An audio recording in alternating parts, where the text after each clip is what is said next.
The waitress spilled coffee on his face, never knowing that he was the owner. Morning light cut through Rosie's diner like a knife, highlighting every scratch in the linoleum and each weary line etched upon the faces of its workers. Steam rose from the ever-continuing number of coffee pots, a clatter of dishes making a symphony of chaos that kept tensions brewing beneath the surface hidden. Linda had worked at the diner for 17 years, each shift wearing away at her patience like sandpaper on wood. This morning was no different, a relentless parade of hungry customers, endless demands, and the suffocating heat of the kitchen. Her movements were mechanical, practiced, yet charged with an unmistakable edge of resentment. It was Marcus Williams, inconspicuous in his corner booth seat. Casual, worn jeans and a plain jacket seemed to scream anonymity. He had presented himself like any other patron of the diner. Truth to say, Marcus was an ordinary-looking man, but hardly an ordinary one, new owner of Rosie's Diner, conducting an undercover investigation into the core of the acquired establishment.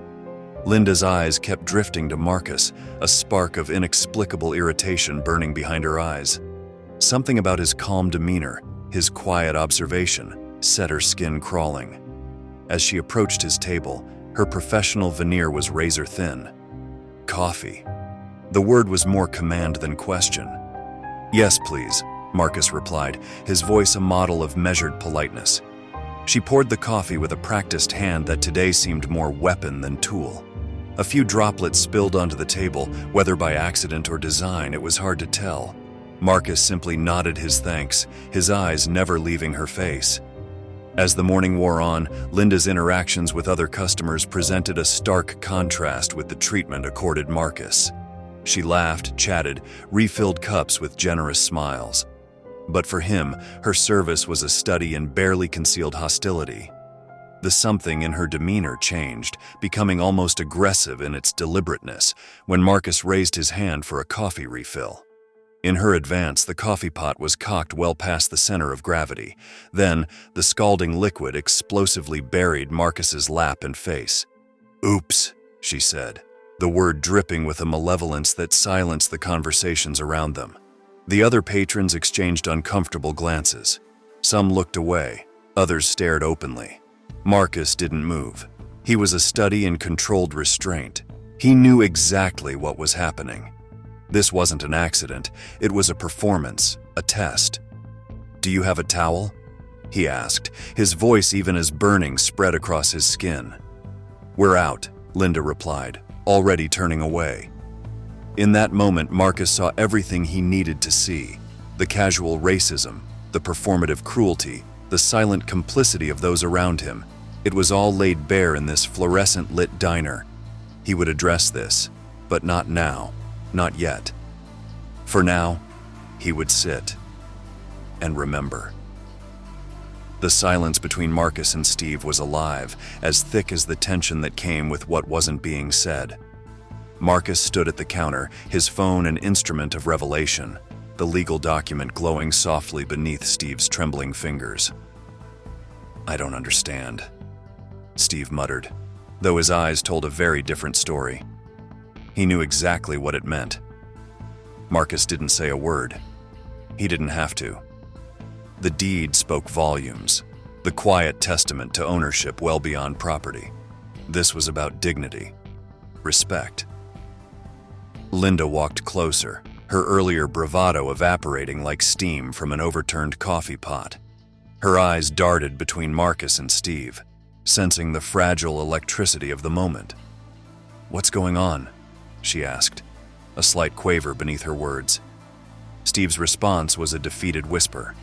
"This is Mr. Williams, the owner." Color left Linda's face as her smirk crumpled. She was exposed, wretched, bare, with nothing to save herself except for the scatters of Marcus's unbroken, intense gaze. "You poured hot coffee on me," Marcus stated more as a fact and less as an accusation. "And you did it by mistaken beliefs of lesser degree of worthiness and of a human." Linda's mouth opened and then closed, like a fish gasping for air. No excuses came, no justifications, just the raw, uncomfortable truth of her actions laid bare. Marcus continued, his voice measured. "This isn't about punishment, this is about understanding. about recognizing the harm we cause when we treat people as anything less than fully human.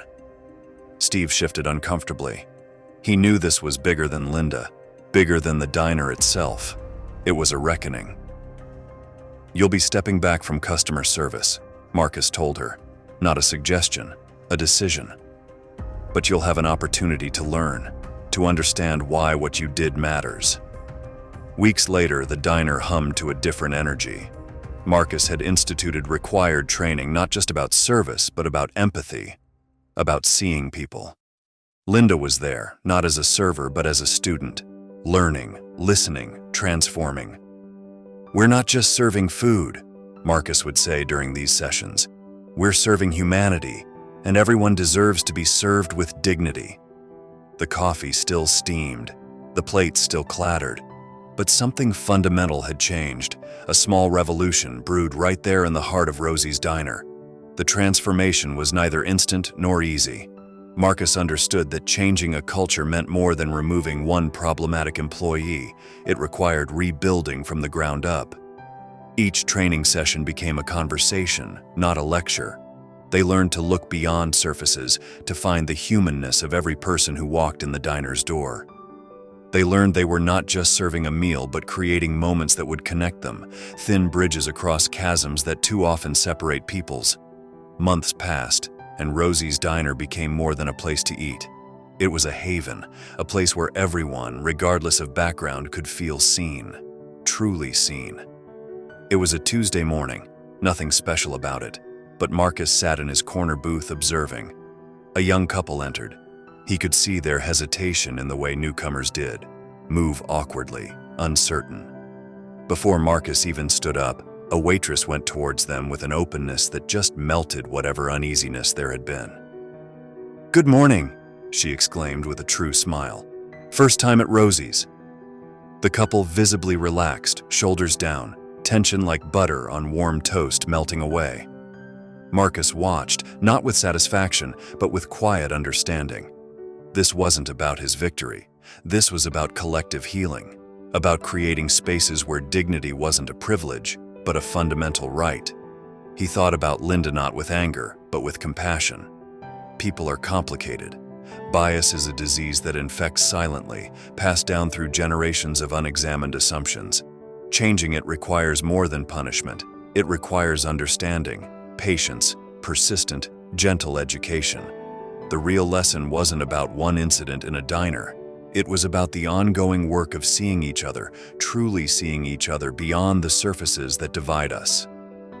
In this instant, with the young couple sharing laughter with their waitress in this bit of unsolicited kindness, Marcus knew this is how change comes.